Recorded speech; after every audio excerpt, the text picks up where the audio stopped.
ഏത് രീതിയിലുള്ള ഗിമിക്സും നരേന്ദ്രമോദി സർക്കാരിന് കളിക്കാൻ അറിയാം എന്ന് വ്യക്തമാക്കുന്ന സാഹചര്യമാണ് 2026 ഒക്ടോബറിൽ തുടങ്ങാൻ പോകുന്ന സെൻസസുമായി ബന്ധപ്പെട്ട കാര്യം. ഇതിനകത്ത് ഡീലിമിറ്റേഷൻ ഉൾപ്പെടെയുള്ള കാര്യങ്ങൾ വരുമ്പോൾ, മണ്ഡല പുനഃക്രമീകരണം വരുമ്പോൾ ദക്ഷിണേന്ത്യൻ സംസ്ഥാനങ്ങളുടെ പ്രാതിനിധ്യം കുറയുകയോ അപ്രസക്തമാവുകയോ ചെയ്യുന്ന സാഹചര്യമാണ്. എന്ന് പറഞ്ഞാൽ ഒന്നോ രണ്ടോ ഉത്തരേന്ത്യൻ സംസ്ഥാനങ്ങളായിരിക്കും ഇന്ത്യയുടെ ഭരണം തന്നെ നിശ്ചയിക്കുക.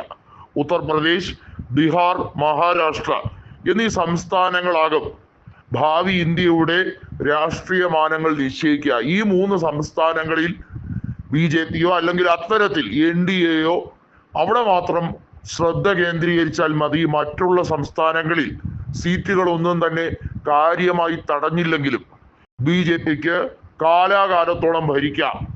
ഇതിനു വേണ്ടിയുള്ള രാഷ്ട്രീയ നീക്കമാണ്. ഒന്ന് ആലോചിക്കുക, കോവിഡ് മഹാമാരി പടർന്നു പന്തലിച്ചപ്പോൾ ഈ ലോകരാജ്യങ്ങളിൽ പലയിടത്തും സെൻസസ് എടുപ്പ് മുടങ്ങിയതാണ്. ഇന്ത്യയിൽ 1881 സെൻസസ് ആരംഭിച്ചപ്പോൾ, അന്ന് ബ്രിട്ടീഷുകാരാണ് സെൻസസ് പദ്ധതി ആരംഭിച്ചത്. 1931 ജാതി സെൻസസ് ആണ് ഏറ്റവും ഒടുവിൽ പ്രഖ്യാപിച്ച ജാതി സെൻസസ്. അതിനുശേഷം ജാതി സെൻസസ് ഇന്ത്യയിൽ നടപ്പിലാക്കിയിട്ടില്ല. അതിന്റെ പിൻബലത്തിലാണ് ഇപ്പോഴത്തെ ആനുകൂല്യങ്ങൾ ഉൾപ്പെടെ വിവിധ ജാതി വിഭാഗങ്ങൾക്ക് റിസർവേഷൻ എന്ന രീതിയിൽ, സംവരണം എന്ന രീതിയിൽ നൽകുന്നത്.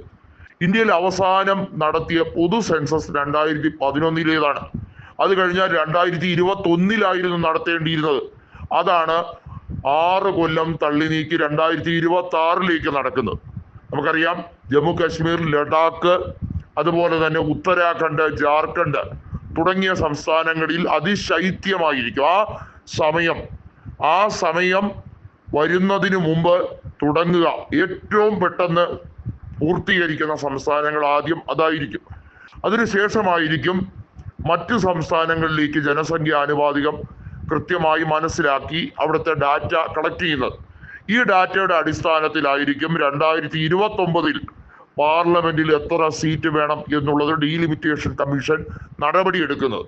തുടക്കത്തിലേ തന്നെ MK സ്റ്റാലിൻ എതിർത്തുകൊണ്ട് ഇതിനെ പറഞ്ഞത്, വലിയ തോതിൽ നരേന്ദ്രമോദി സർക്കാർ ഈ സെൻസസ് ഡേറ്റ റിപ്പോർട്ടിന്റെ അടിസ്ഥാനത്തിൽ മണ്ഡല പുനഃക്രമീകരണം നടത്തുമ്പോൾ രാജ്യത്ത് ഏറ്റവും മികച്ച രീതിയിൽ ഫാമിലി പ്ലാനിംഗ് നടപ്പിലാക്കിയ ദക്ഷിണേന്ത്യൻ സംസ്ഥാനങ്ങളെയും പഞ്ചാബ് പോലുള്ള ചില ഉത്തരേന്ത്യൻ സംസ്ഥാനങ്ങളെയും പരിപൂർണമായി തഴയാൻ വേണ്ടിയുള്ള ശ്രമമാണ്.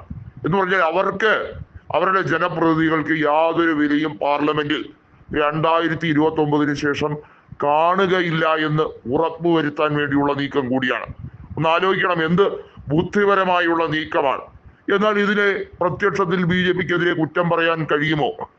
ഭരണഘടനാപരമായിട്ടുള്ള നിലപാടല്ലേ 2026 വരെ സെൻസസുമായി ബന്ധപ്പെട്ട കാര്യത്തിൽ ലോക്സഭാ മണ്ഡല പുനഃക്രമീകരണം നടത്തുന്നത് 2026 ശേഷമേ ആകാവൂ എന്നുള്ളത്.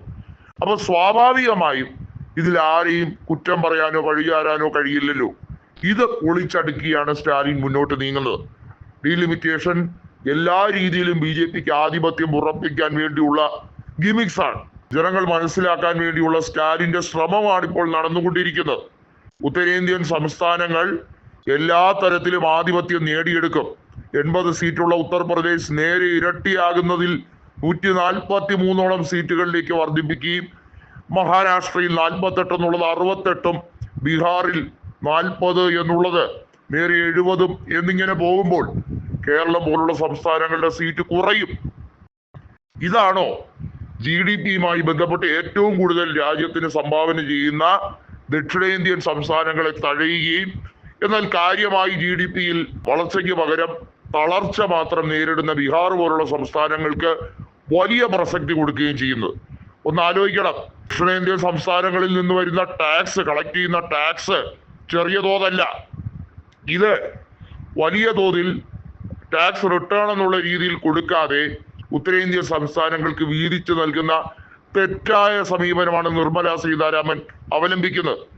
ഇന്ത്യ കണ്ടിട്ടുള്ളതിൽ ഏറ്റവും മോശമായ ധനകാര്യമന്ത്രിയാണ് നിർമ്മല സീതാരാമൻ എന്ന് സ്വന്തം മന്ത്രിസഭയിലെ അംഗങ്ങൾ വരെ കൃത്യമായി തെളിവ് സഹിതം പറയുമ്പോഴും നരേന്ദ്രമോദിക്ക് ഒരു മിണ്ടാട്ടവുമില്ല.